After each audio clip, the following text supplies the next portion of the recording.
Genesis chapter 14. In those days, King Amraphel of Shinar, King Arioch of Elasar, King Shedar-Lamar of Elam, and King Tidal of Goaim waged war against King Bera of Sodom, King Bersha of Gomorrah, King Shinab of Admah, and King Shemeber of Zeboaim, as well as the king of Bela, that is, Zoar. All of these came as allies to the Siddim Valley, that is, the Dead Sea. They were subject to Shedar-Lamar for 12 years, but in the 13th year they rebelled. In the 14th year, Shedar-Lamar and the kings who were with him came and defeated Rephaim in Ashtaroth Karnaim, the Zuzim in Ham, the Emim in Shaveh Kirithaim, and the Horites in the mountains of Seir, as far as El Paran by the wilderness.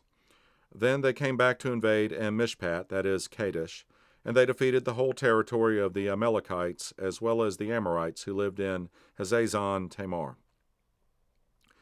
Then the king of Sodom, the king of Gomorrah, the king of Admah, the king of Zeboaim, and the king of Bela, that is, Zoar, went out and lined up for battle in the Siddim Valley against King Shedar-Lamar of Elam, King Tidal of Goaim, King Amraphel of Shinar, and King Arioch of Elasar, 4 kings against 5. Now the Siddim Valley contained many asphalt pits, and as the kings of Sodom and Gomorrah fled, some fell into them, but the rest fled to the mountains. The 4 kings took all the goods of Sodom and Gomorrah and all their food and went on. They also took Abram's nephew Lot and his possessions, for he was living in Sodom, and they went on. One of the survivors came and told Abram the Hebrew, who lived near the oaks belonging to Mamre the Amorite, the brother of Eshcol and the brother of Aner. They were bound by a treaty with Abram. When Abram heard that his relative had been taken prisoner, he assembled his 318 trained men, born in his household, and they went in pursuit as far as Dan. And he and his servants deployed against them by night, defeated them, and pursued them as far back as Hobah to the north of Damascus.